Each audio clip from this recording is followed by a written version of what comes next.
Segunda Timoteo, capítulo 3, verso 16. Yo quiero compartir el origen y autenticidad de la Biblia. Este es un tema muy importante y fundamental en nuestra fe. Si nosotros hemos de dar testimonio o razón de lo que nosotros hemos creído y dónde basamos lo que hemos creído. Todos nosotros los creyentes no tenemos ningún problema para decir que la Biblia es la palabra de Dios. Nosotros no tenemos ese problema, no necesitamos escrituras bases para saber que eso es real. Tenemos la convicción, pero hay gente que nos pregunta, que tiene dudas. Y de muchas de esas gentes, no toda la gente tiene preguntas necias, sino preguntas lógicas. Gente con una mente intelectual que quiere realmente saber. Yo con esas personas invierto tiempo para explicarles y decirles, oye, ¿sabes por qué creo que la palabra de Dios es la palabra de Dios? Bueno, yo le puedo decir de dos maneras. Una, porque la Biblia misma lo dice, pero se supone que él no está muy seguro que la Biblia es la palabra de Dios. Entonces, ¿de qué otra manera yo le puedo también decir, darle una base, una evidencia de que las escrituras tienen origen divino? Bueno, eso es lo que hoy yo quisiera ver con ustedes, y que usted, si no lo va a apuntar, espero tenga buena memoria, para que lo grabe y pueda tener esos principios ahí que le van a servir en cualquier momento. Una vez un joven me dijo, ahorita vamos a leer esta escritura. Una vez un joven me dijo, un joven de universidad, me dice, ¿por qué crees tú que Dios existe si no lo has visto nunca? Y yo le dije, ¿tú has visto alguna vez el aire? Y dijo, no. ¿Y alguna vez has dudado de él? ¿O te parece absurdo decir que existe? ¿O una locura? Y no me contestó nada, pero su rostro me dijo mucho. Porque él se había dado cuenta que con esa lógica que usé, aplicaba en lo otro también. Porque el aire no lo ves, pero tiene un efecto en nosotros, en nuestro ambiente. Mueve árboles, a veces los tumba. A veces los tumba. Vientos huracanados pueden tumbar hasta un techo de una casa, y lo hemos visto. Pero cuando el aire está tranquilo y todo, vemos cómo toca nuestra piel, podemos sentir. Y de hecho no solo sentimos el aire, pero nos trae frescura. Cuando usted se para en un tiempo de calor y se para en un lugar que hay sombra y el viento comienza a correr, pues qué rico se siente, ¿no? Y puede respirar, ¿no? Entonces, es muy importante que nosotros como creyentes podamos tener no solo la convicción por fe de que las escrituras son la palabra de Dios, sino también tener principios o herramientas que podamos presentarles a las personas que demanden de nuestra fe, de nuestra convicción en Dios y en todo lo que la palabra de Dios dice. Porque cuando alguien abre las escrituras y nos lee algo, nos predica, nos enseña algo, o cuando usted mismo personalmente en su devocional está leyendo algo, estamos creyendo que lo que estamos extrayendo de aquí viene del cielo, que lo que estamos extrayendo de aquí tiene origen celestial, tiene origen divino, es de Dios, es la palabra de Dios. No es un libro, es más que un buen libro. Se han escrito muchos libros buenos. Yo personalmente soy una persona asidua a la lectura de muchos años, y me gusta, tengo la cultura esa, la costumbre de leer, y me gusta mucho leer. Y he leído libros de muchos tipos de libros, no vaya, he leído de historia, de ciencia ficción, y sobre todo los libros nuestros, de escritores cristianos o maestros cristianos. Pero en ninguno de los libros, de las grandes obras literarias y sus escritores, que han sido hasta el día de hoy son famosos, ninguno de sus libros fue más allá de eso, de ser un buen libro. Pero ninguno de los libros de ellos se ha sabido que haya cambiado la vida de nadie. Nunca se ha oído que X escritor dijeras tú, bueno, en tal época escribió un libro que cambió la vida de ciertas personas, o de un país, o de una nación, o de un grupo de personas, como la Biblia lo hace. Entonces, es muy importante tener principios y herramientas que nos ayuden para cuando haya gente que venga y nos pregunte. Por eso, ahora voy a leer el verso 16 que dijimos. Toda la escritura es inspirada por Dios y útil para enseñar. Nota que es toda la escritura, no todas las escrituras del mundo, toda la escritura esta es inspirada por Dios y útil, y luego nos dice para qué es útil, pero antes tenemos que ver esto. ¿Qué significa que es inspirada? inspirada. ¿Qué es lo que significa que es inspirada? Que Dios la inspiró en personas para que la escribieran. ¿Cómo pudiéramos hacer un ejemplo que nos ilustre mejor esto? Bueno, es como un jefe, un ejecutivo en alguna oficina, llama a su secretaria y le dice: escriba esto, señorita. La persona empieza a escribir y el hombre le dicta una carta dirigida a fulano de tal o compañía tal, y por medio de la presente yo hago constar que el día tal este asunto, y hay una misiva, hay una carta dirigida a una persona específica, y la secretaria de este hombre o de este jefe de oficina está escribiendo. Cuando el destinatario recibe esa carta, pregunto: ¿de quién él entiende o lee esa carta? ¿Qué es esa carta? ¿De la secretaria que la escribió o de quién la dictó? Pregunta. Porque la que escribió la carta fue la secretaria, pero quien la dictó fue el jefe. Bueno, es el mismo principio aquí. Dios usó a cerca de 40 autores. Muchos de ellos no vivieron épocas cercanas, vivieron épocas muy lejanas. Por tiempos muy distantes vivieron cada uno de ellos, algunos de ellos, y cada uno de ellos escribió exactamente lo que Dios le dictó. No hay ninguna escritura aquí que sea Pedro, sea Pablo, sea Isaías, sea Jeremías, sea el Pentateuco de Moisés o los primeros 5 libros de la Biblia, que ellos alguna vez hayan estado escribiendo y dijeran: bueno, a mí se me figura que Dios quiere que yo ponga esto. No existe eso. Porque si usted comenzara a escribir una porción de la Biblia y Dios es el que le está dictando, y usted escribe algo de su mente y de su corazón, entonces ya no es divino. Va a tener una mezcla de verdad o de divinidad y de terrenal, porque esa es su mentalidad. Y no ocurrió esto. Los 40 autores que escribieron todas estas escrituras fueron gente que se sujetaron estrictamente y 100% a la voz de Dios. Ellos oían lo que Dios les dictaba y ellos lo escribían.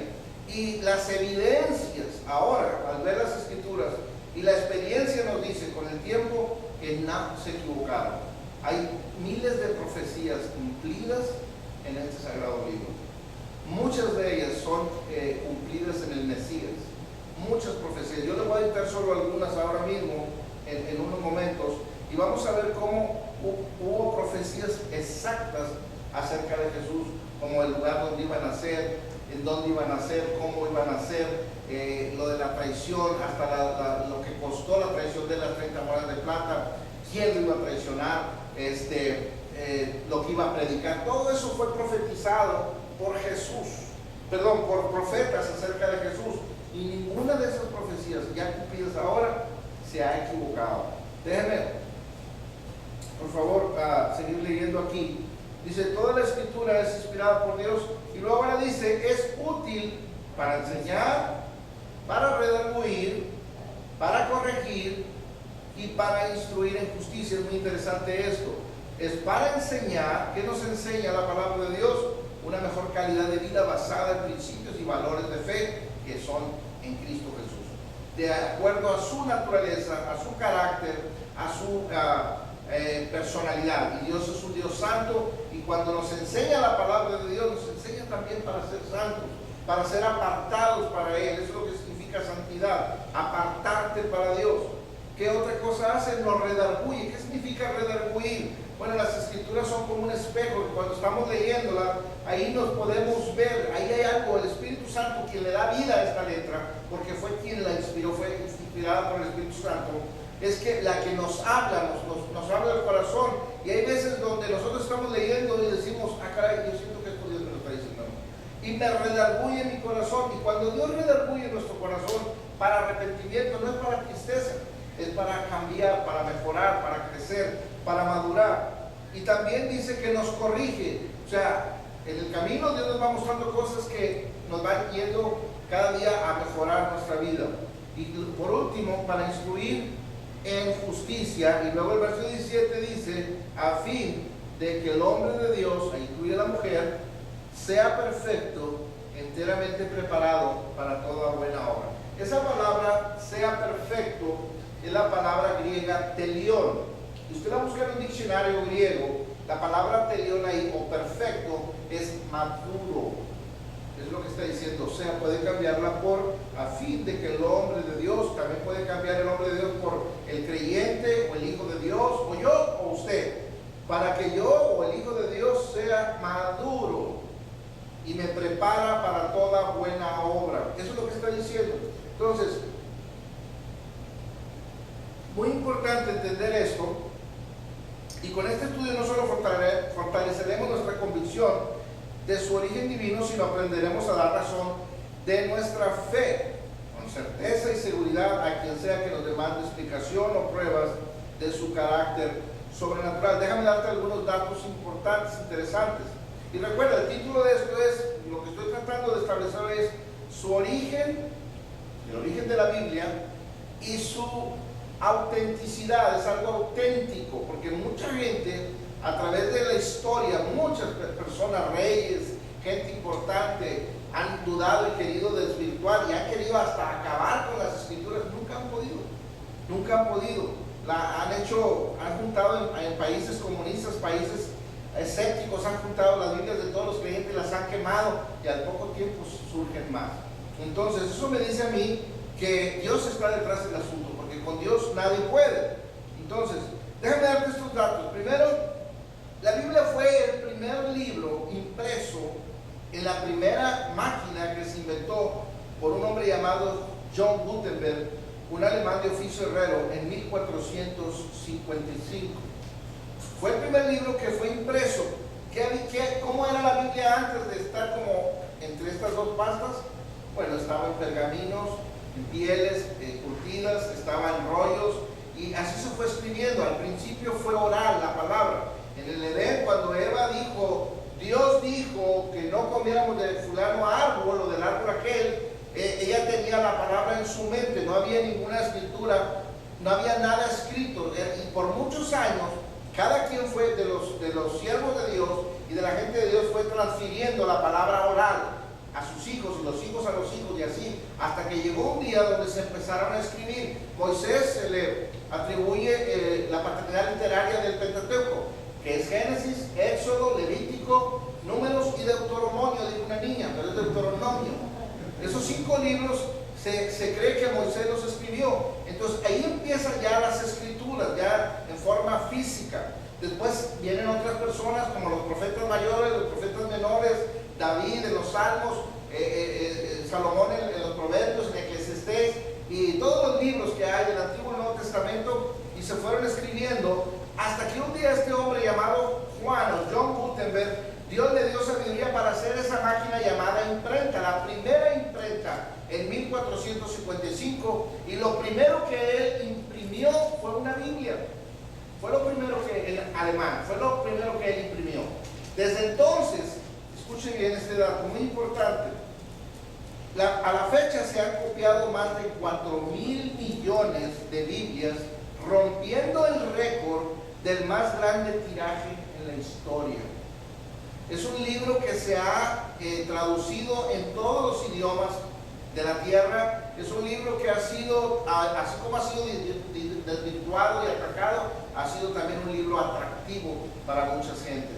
Y este libro especial que nosotros llamamos la Biblia es eso, la palabra de Dios. Yo y usted no tenemos ninguna duda, pero hay gente que sí. Entonces, dice que fue inspirada por Dios, y desde hace aproximadamente 3,500 años tiene de antigüedad esto, con cerca de 40 autores, y se escribió en un periodo de 1,600 años. O sea, dentro de este tiempo de 1,600 años, la Biblia se fue escribiendo hasta que se terminó del Génesis, Apocalipsis. Todo lo que está después de Apocalipsis ya no pertenece o ya no es reconocido como divino. Hay gente que han hecho otros libros y que les atribuyen divinidad, como los mormones, que dicen que el libro del Mormón y todo eso. Pero si usted lee ese libro, usted se va a dar cuenta que se refleja mucho la mentalidad humana. No se refleja, como en este caso aquí, la mente de Dios. Dice, Se inició primero con lo que llamamos el Antiguo Testamento y no fue hasta después de la época de Jesús y Pablo que se escribió lo que hoy conocemos como el Nuevo Testamento, obviamente también inspirado por Dios. El tiempo, que es el que siempre dice la verdad, ha confirmado una y otra vez su origen divino o sobrenatural. Escuche esto. A través de toda la historia se han escrito grandes obras literarias por grandes y famosos escritores, pero se ha confirmado hasta el día de hoy que no existe ningún libro que se le compare en sabiduría y poder de actualización en cualquier época o cultura de toda la raza humana. Vamos a ver algunas pruebas de su origen divino. Esta es la parte que quiero que se grabe. Primero, si alguien viene con usted y le dice: oye, tú dices que la Biblia es la palabra de Dios, pero yo tengo mis dudas para eso, y no es que quiera ser grosero con Dios o incrédulo, pero mi mente no me permite creer eso. ¿Cómo me puedes demostrar tú que la Biblia es realmente lo que tú dices que es? Bueno, mira, es que Timoteo dice, no, es que yo no creo en Timoteo. Bueno, es que en Génesis, no, yo no creo en Génesis. O sea, dime algo más que no sea eso. Bueno, déjame decirte entonces algo muy importante.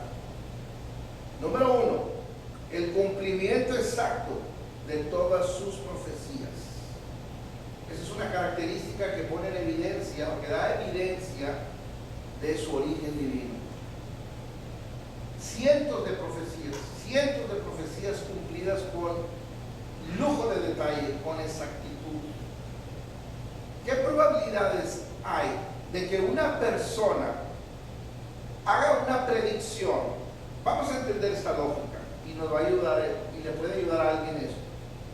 ¿Qué probabilidades hay de que una persona haga una predicción hoy en día y anuncie un evento importante futuro y que diga en tal época o tal fecha va a ocurrir esto, en tal lugar o en tal nación, y empiece a dar detalles específicos de esa profecía que está haciendo? ¿Qué probabilidad hay de que, si no es Dios quien lo está prediciendo, que es el único que puede hacerlo, si no es Dios, qué probabilidad hay en la casualidad de que esa profecía se cumpla? Puede ser una en un millón o al más. Pero suponiendo que se dio la pura casualidad de que ese hombre acertó lo que dijo y Dios no lo dijo, fue casualidad. Fue casualidad. Ayer estaba platicando yo con un amigo y dice: ¿sabes qué? Va a llover y no vamos a poder hacer lo que estábamos planeando hacer en la tarde. Y le dije yo: no, va a empezar a llover, pero hasta las 11. Y yo nada más le dije eso. Y a las 11, precisamente, por lo menos donde estábamos nosotros, empezó a llover. Bueno, yo no lo di como una profecía, yo lo dije nada más así. Entonces vamos a decir que eso fue una coincidencia. Yo dije que a las 11 y tocó que a las 11 comenzó a llover. Ahora, ¿qué probabilidad hay de que personas, una o más personas, digan cosas, por ejemplo, acerca de Jesús y se cumplan todas con exactitud? Déjame darte algunos ejemplos. La Biblia dice que él iba a nacer de una virgen, y en las escrituras, desde Isaías hasta Lucas, se nos dice que nació de una virgen. Nos habla del lugar de su nacimiento, dónde iba, en qué ciudad iba a nacer.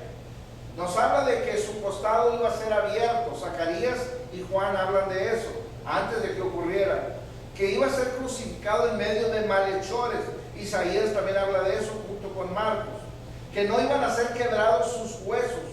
También los Salmos y Juan hablan de eso. Que iba a ser traicionado por un amigo muy cercano. Salmo 41:9 lo dice, Lucas 22:47 lo cumple.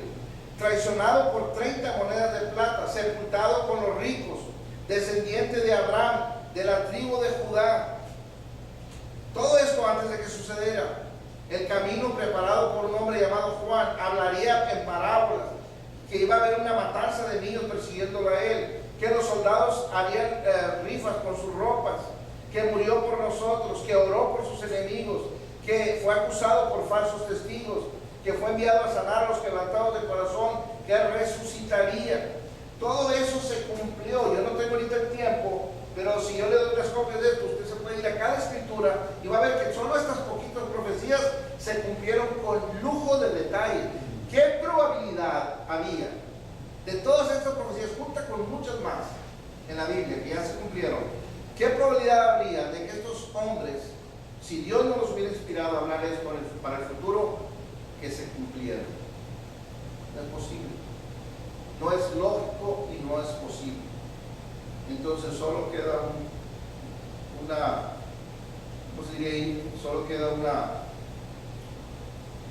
pensamiento, que Dios es el que está detrás de todo esto. Entonces, esa es una prueba de su origen divino, el cumplimiento exacto de todas sus profecías.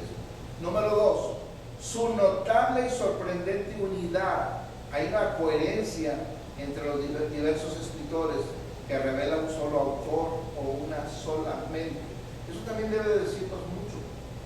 ¿Cómo es posible que 40 personas escribieran, cada quien lo que escribió, y algunos de ellos no se conocieron? Moisés, por ejemplo, y Esteban, o Pablo, o Juan, o ninguno de los escritores posteriores se conocieron, y sin embargo coinciden exactamente en todo lo que escriben, como si una mente de carácter eterno y omnipresente haya estado siempre escribiendo a través de los tiempos lo mismo. Y solo esa es la explicación, esa es la palabra que buscabas hace rato. Esa es la única explicación, que Dios está detrás de este asunto. Número 3, su profunda y misteriosa sabiduría, que va más allá del más alto coeficiente intelectual humano. Yo no sé si usted ha oído hablar de Albert Einstein. Ese hombre, antes de morir, él murió creyendo en Jesús. Pero él, una de las mentes más brillantes en la historia de la humanidad, fue un hombre a quien en términos científicos se le ha aportado muchas cosas que tienen una repercusión en el bienestar de la sociedad y todo. Sin embargo, esa mente tan brillante tuvo que reconocer, y hay un escrito que yo quisiera que usted leyera, búsquelo en internet, una carta que él escribe a una hija de él. Desde la tecnología o desde los principios o terminología de como científico, él escribe sobre el amor de Dios en una forma tan majestuosa y tan hermosa. Y ese hombre ahora, ya como creyente, declarando que lo que él sabía y lo que él tenía solo venía de Dios y que no era nada comparado con la inmensa sabiduría e infinita sabiduría de Dios. Entonces, la Biblia revela esa sabiduría. Cuando nosotros vemos este libro, ahí está esa sabiduría, pero aún más, esa sabiduría está dentro de usted. Y esa es la sabiduría de Dios. Entonces, ¿cómo puedes negar que esto sea de origen divino? ¿Cómo puedes decir que esto Dios no lo mandó a escribir? Número 3, su poder transformador o su efecto transformador en la vida del hombre, aún de hombres perversos y malos. La experiencia nos ha enseñado eso, y algunos de ellos podemos ser nosotros cuando la palabra, la vida de Dios, el amor de Dios, de Jesús tocó nuestro corazón y cómo pudo cambiar nuestras vidas totalmente. Una ocasión leí un testimonio de un hombre que estaba en una prisión en Estados Unidos. Lo tenían segregado porque era un hombre peligroso. Él estaba en prisión, no sé por qué tantos años, quizá de por vida, por homicidios tremendos. El hombre era violento, era malo, había matado a mucha gente.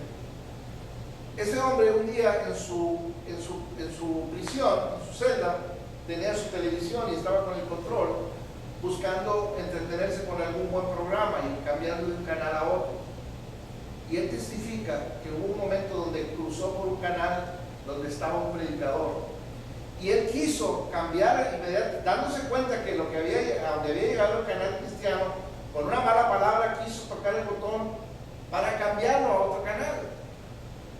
Y el predicador, sin saber, hace esto: no toques ese botón, hoy Jesús tiene algo para ti. Y ese hombre se quedó asustado porque dijo: pareciera que ese hombre me está viendo y está vivo y está ahí en esa pantalla. No toques ese botón, Jesús va a hablar algo contigo hoy.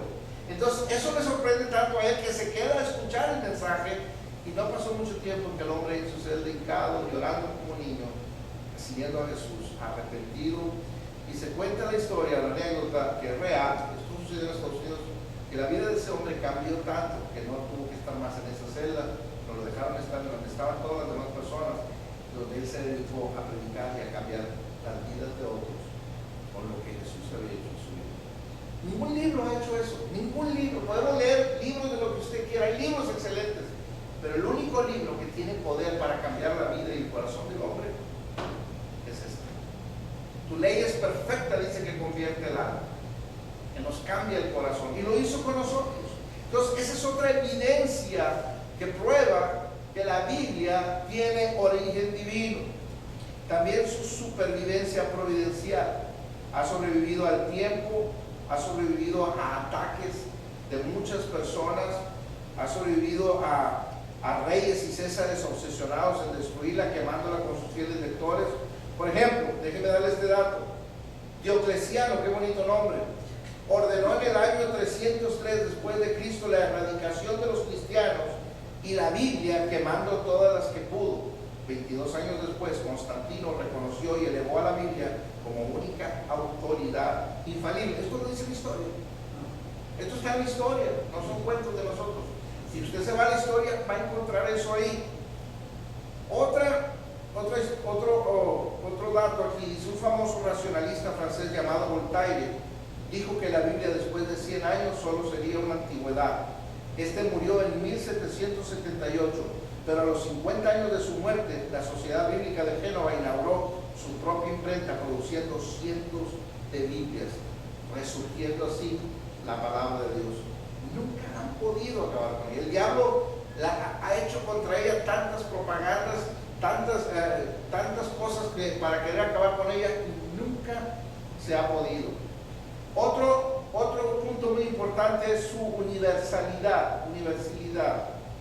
O sea, es un libro universal o aceptado en cualquier lugar de la tierra, en todos los idiomas y dialectos. Entonces, ¿cómo podemos, después de esto,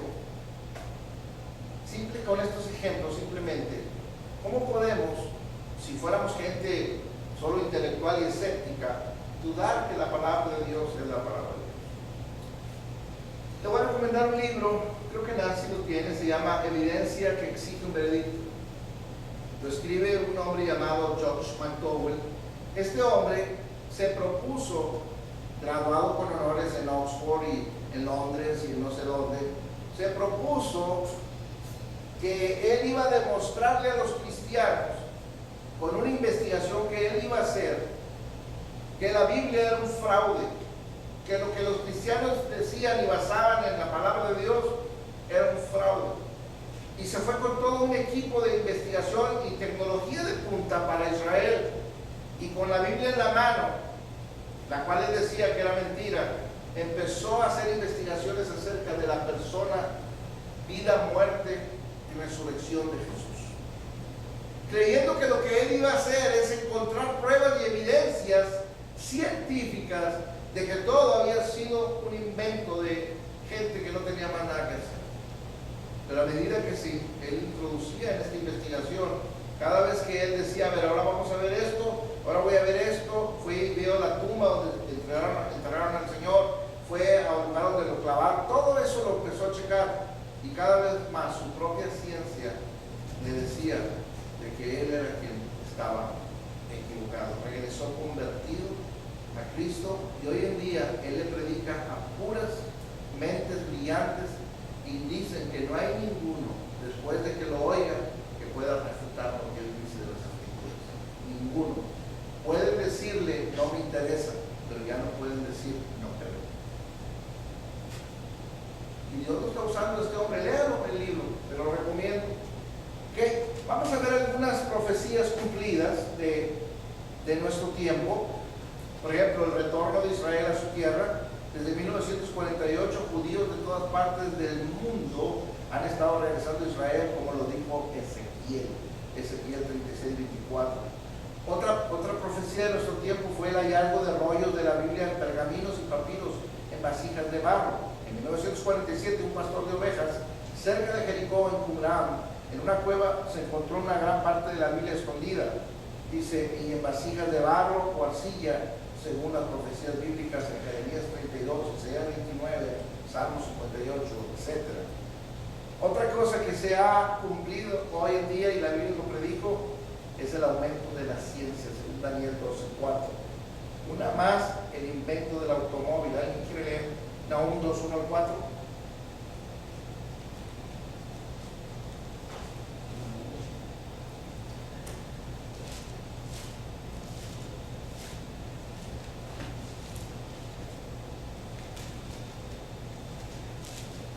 Nahum 2:1 al 4. 2:1 al 4. Escucho. Subió destruidor contra ti, guarda la fortaleza, vigila el camino, cíñete de los lomos, refuerza mucho tu poder, porque Jehová restaurará la gloria de Jacob como la gloria de Israel, porque saqueadores los saquearon y estropearon sus murones. Vamos en Nahum. Nahum 2, 1. ¿Y luego qué dice? El escudo de sus valientes estará enrojecido, los varones de su ejército vestidos de grana, el carro como fuego de antorchas, el día que se prepare temblarán las hayas, los carros se precipitarán a las plazas de la patria, las plazas como estruendo rodearán por las calles, sus aspectos serán como antorchas encendidas, correrán como relámpagos. Esa era. Tuve un punto de atención que no era importante. Pues ahí vemos claramente eso. Esa profecía se ha cumplido hoy. Una de ellas más también es el aumento de la maldad y de falsos profetas como Cristo, que Mateo 24, 11 y 12 lo predijo. Eso se ha incrementado como nunca hoy en día. Hace poco, ya dos de los más famosos que decían ser el Cristo ya murieron. El José Jesús Miranda y el otro, el de la luz del mundo, los dos ya murieron. Ellos aseveraban ser Cristo. Ellos decían, yo soy el Cristo. Y la gente los adoraba, los seguían. O sea, yo no sé cómo gente pueda ser engañada de esa manera, pero la Biblia lo dice, que mucha gente iba a ser engañada, aún, dice, los escogidos, y pudieran ser engañados. Entonces, el aumento de esto, de falsos cristos, de falsos maestros, de muchas cosas que tienen que ver con esto, y de catástrofes, y de sismos, cuestiones naturales que han matado miles de gentes, que han dejado grandes estragos en la vida humana, han sucedido porque se ha cumplido lo que la Biblia dice. Muy bien, las últimas dos profecías bíblicas más grandes por cumplirse. Número 1, la iglesia gloriosa. Esa es una profecía que aún no se ha cumplido. Esa la encontramos en Efesios. Primero vaya por favor a Efesios 5:27.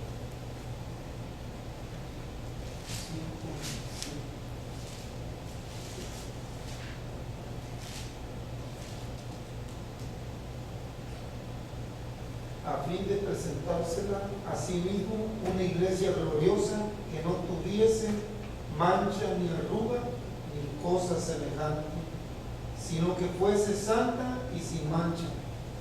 ¿Por qué tiene que ser una iglesia sin mancha, sin arruga? Bueno, porque se supone que previa a la venida del Señor enseguida, lo que va a ocurrir son las bodas del Cordero.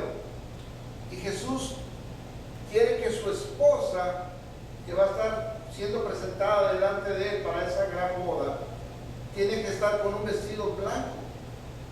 Tiene que ser un vestido que no tenga manchas y que no tenga arrugas. Eso es una iglesia gloriosa.